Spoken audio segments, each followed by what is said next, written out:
Octave Crémazie, lu à Montréal, à l'inauguration de son monument, le 24 juin 1906. Cher vieux maître, salut, c'est moi, ton élève. Quand pour toi le grand jour de justice se lève, qui vient, traînant un pas par les affaiblis, mêler mon humble voix au solennel hommage d'un peuple qui se groupe autour de ton image, pour pleurer tes malheurs et venger ton oubli. Ouais, Fête, c'est moi, l'ami fidèle. Lorsque ta gloire eut vu tout sombrer autour d'elle, et l'orage gronder sur ton front abattu, qui du choc déchirant sentit la meurtrissure, et dont le cœur encore saigne de ta blessure. Pieux maître, me reconnais-tu? Et cette foule même au concours grandiose, qui, pour battre des mains à ton apothéose, avec enthousiasme accourt de tous côtés, en ces rangs pressés où chaque voix t'acclame, ne retrouves-tu pas quelque chose de l'âme, des héros d'autrefois que ta lyre a chanté? Et n'est-ce pas aussi, pauvre muse exilée, qui pleura si longtemps ta chimère envolée?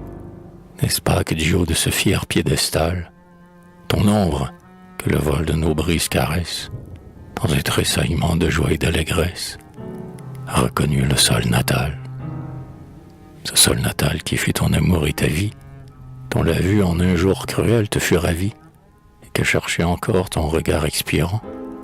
Ce sol dont tu prônas les beautés et la gloire, avec cette effigie où revit ta mémoire, le regret trop tardif d'un peuple te le rend. Ouais, apporta l'exil avec sa coupe amère, les pleurs du fils mêlés aux larmes d'une mère, les navrants soubresauts d'un grand cœur foudroyé, les mornes désespoirs de ton âme meurtrie, en ce jour radieux qui te rend la patrie. Dis-moi, tout n'est-il pas payé? Le sacre du malheur est un sacre d'élite. Et puis, sur ce granit qui te réhabilite, ô Crémazie, un mot s'écrit pour nos enfants, le mot des grands devoirs, le mot patriotisme, mot qui, sous tous les cieux, signifie héroïsme, qui chez nous a fait les vaincus triomphants. Tu stimulas l'ardeur de nos vertus timides, tu sus mettre un éclair en nos regards humides, sans jamais attiser d'inutiles rancœurs. Ce mot qui, grâce à toi, fit notre race fière. Si nous l'avons traduit dans le bronze et la pierre, tu l'avais gravé dans nos cœurs.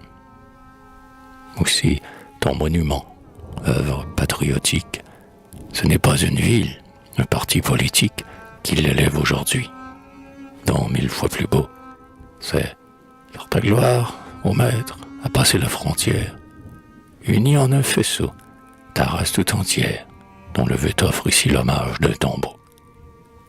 Un tombeau vide, hélas, mais où, gardienne auguste, l'âme des fiers aïeux veillera sur ton buste, socle où ton ombre, à toi, viendra souvent s'asseoir, socle d'honneur d'où nul ne te fera descendre, où ceux qui n'ont pas vu s'incliner sur ta cendre lèveront les yeux pour te voir. La patrie, il est vrai, n'a pu se donner toute. Tes souvenirs ici regretteront sans doute l'écho qui, réveillé par ton verbe éclatant, allait porter au loin tes strophes triomphales. Tes yeux ne verront point les beautés sans rival, ce rocher paternel que ton cœur aimait tant. Ici te manqueront les horizons sublimes, dont la vue emportait ton aile vers les cimes. Tu n'auras pas Québec et son brillant décor, mais si de tout cela ton âme sera veuve, tu n'entendras pas moins la vague du grand fleuve, dans le lointain chanter encore. Et cela, tu le sais, cela c'est la patrie. La voix du Saint-Laurent, c'est la mère qui prie et chante sa romance au berceau de ses fils. La voix qui, sur nos bords, à chaque âme bien née, sonne l'hymne viril et dont la claironnée, au besoin se répondre aux orgueilleux défis. Joyeux sursum corda, voix d'amour, voix céleste, on n'est pas exilé lorsque cela nous reste. Toi, maître, un étranger, Réponds hardiment. Non, je suis chez moi. J'ai plus que ma part d'héritage, puisqu'on me donne ici la patrie en partage, la patrie où vivra mon nom. Repose donc en paix, vieux maître, ô Crémazie, prestige de la gloire et de la poésie. Ton œuvre, l'avenir va plus que l'achever. Ton nom ici, là-bas ton cercueil, ta souffrance va créer à jamais entre nous et la France un lien que ton cœur n'osa jamais rêver.